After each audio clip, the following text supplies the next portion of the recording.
teman-teman jangan di skip ya, semoga bisa bermanfaat. Nah baik, langsung saja saya akan menjelaskan tentang apa sebenarnya alat indera itu. Baik, jadi langsung saja, alat indera merupakan salah satu alat-alat tubuh yang dimana dapat berfungsi untuk mengetahui keadaan dari luar tubuh kita. Nah, alat indera sendiri ini biasanya juga disebut dengan panca indera karena terdiri dari 5 panca indera, yaitu indera penglihatan, indera pendengaran, indera penciuman, indera pengecap, dan yang terakhir indera peraba, yaitu pada bagian kulit kita. Nah, kelima panca indera itu tentunya sangat penting untuk tubuh kita. Namun sepertinya indera penglihatan merupakan salah satu yang terpenting diantaranya, karena berkat ia kita bisa melihat dunia ini, kita bisa melihat alam-alam semesta dan seisinya. Panca indera penglihatan di mana berfungsi ketika cahaya diproses oleh mata dan ditafsirkan oleh otak.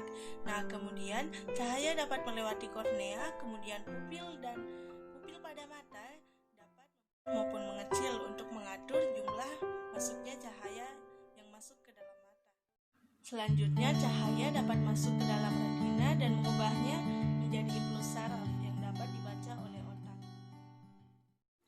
Kemudian, indera pengecap, di mana pada indera pengecap ini kita dapat merasakan rasa asam, asin, manis, maupun pahit.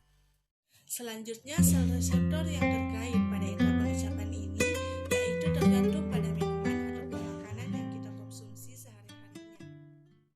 Nah, kemudian pasti teman-teman banyak yang bertanya mengapa tidak ada pengecap yang rasanya pedas, padahal seringkali kan kita ketahui bahwa kita sering merasakan rasa tersebut seperti saat Nah, jadi menurut National Library of Medicine atau disingkat dengan NLM, rasa pedas tersebut merupakan sinyal sakit yang biasanya kita rasakan di dalam lidah kita. Nah, selanjutnya terdapat 2 gerakan otot. Yang pertama, gerakan otot intrinsik, dan yang kedua, ekstrinsik, di mana gerakan yang pertama yaitu gerakan otot merasakan rasa halus, dan yang kedua yaitu yang merasakan rasa kasar. Nah, selanjutnya langsung saja pada unit ini yaitu terdapat 5 kegiatan. Nah, kegiatan yang pertama yaitu indera pengecap, di mana tujuan praktikum yaitu yang pertama untuk menentukan kecermatan indera pengecapan seseorang dengan bahan yang berbeda, untuk merasakan rasa asin, asam, manis, ataupun pahit. Nah, tujuan yang kedua yaitu untuk menentukan daerah penyebaran reseptor dari keempat bahan yang telah diberikan pada lidah seseorang tersebut berdasarkan kepekaan tertinggi terhadap bahan yang bersangkutan. Yang terakhir yaitu menentukan daerah penyebaran reseptor kecap selain sensasi primer yang ada. Selanjutnya, alat dan bahan yang digunakan pada praktikum ini.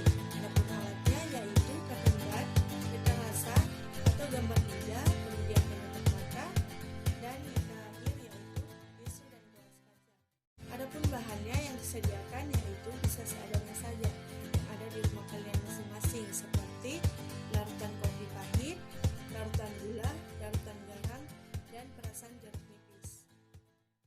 Selanjutnya yaitu prosedur kerjanya. Nah, yang pertama yaitu sebelum percobaan dimulai, bersihkan gusi dan lidah dari sisa-sisa makanan dengan berkumur-kumur, kemudian lap menggunakan tisu. Nah, yang kedua, tuangkan bahan yang telah dituangkan pada gelas kaca yang berbeda-beda. Nah, yang ketiga, tutup matanya agar tidak melihat larutan apa yang akan dicobakan. Nah, selanjutnya sentuhkan katembat pada tempat-tempat pusat pengecapan pada lidah, perhatikan. Silakan dibuka mulutnya. Asin.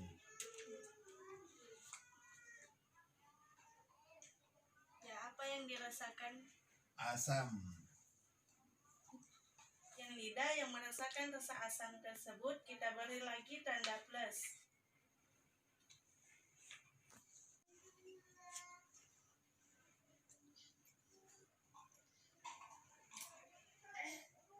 Apa dia yang dirasakan? Manis.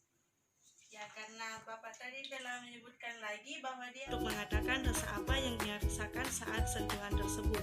Kemudian jika jawabannya benar, berilah tanda plus, dan jika jawabannya salah, berilah tanda minus pada peta rasa lidah yang telah dibuat tersebut. Kita beri lagi.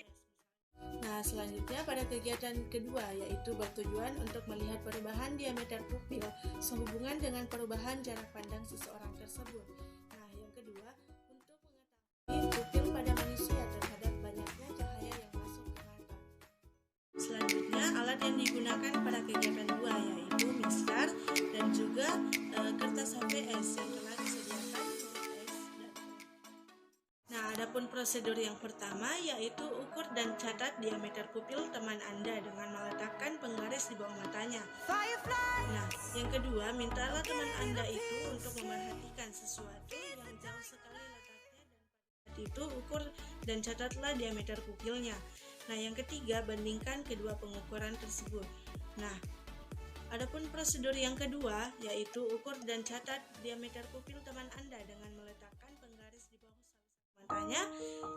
Dan yang kedua, penggaris tetap berada pada bawah mata dan minta teman Anda untuk memejamkan mata sambil menghadap pada tempat yang gelap atau tutup dengan tangannya sendiri.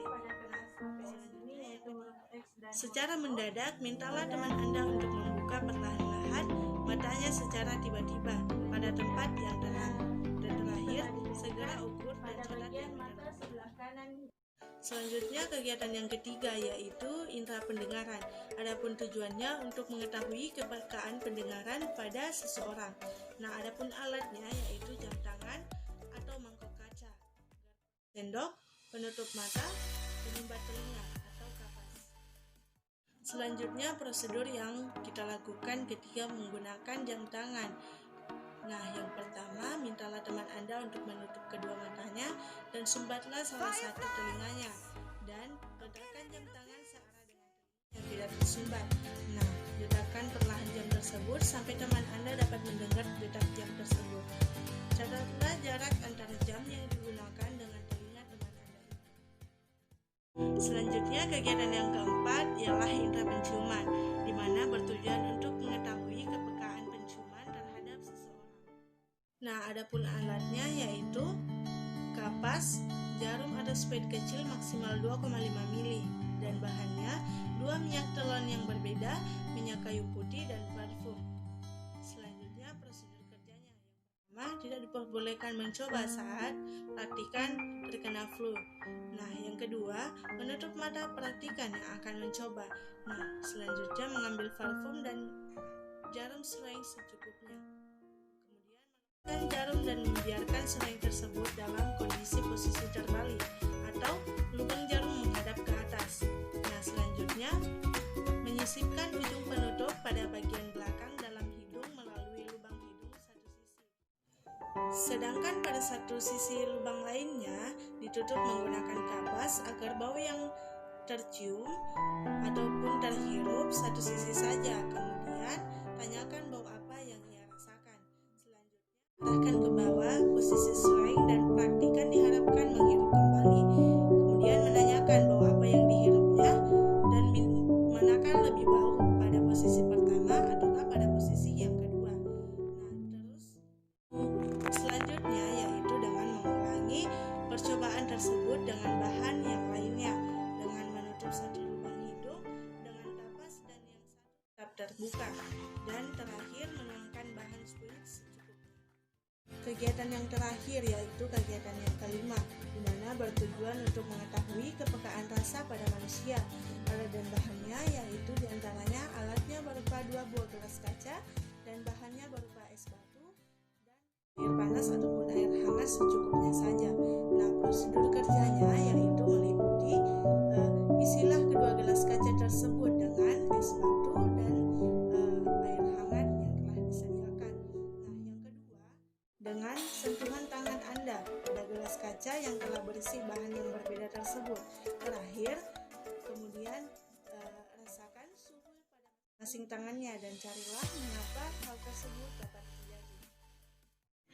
Baiklah teman-teman, mungkin sekian yang dapat saya jelaskan.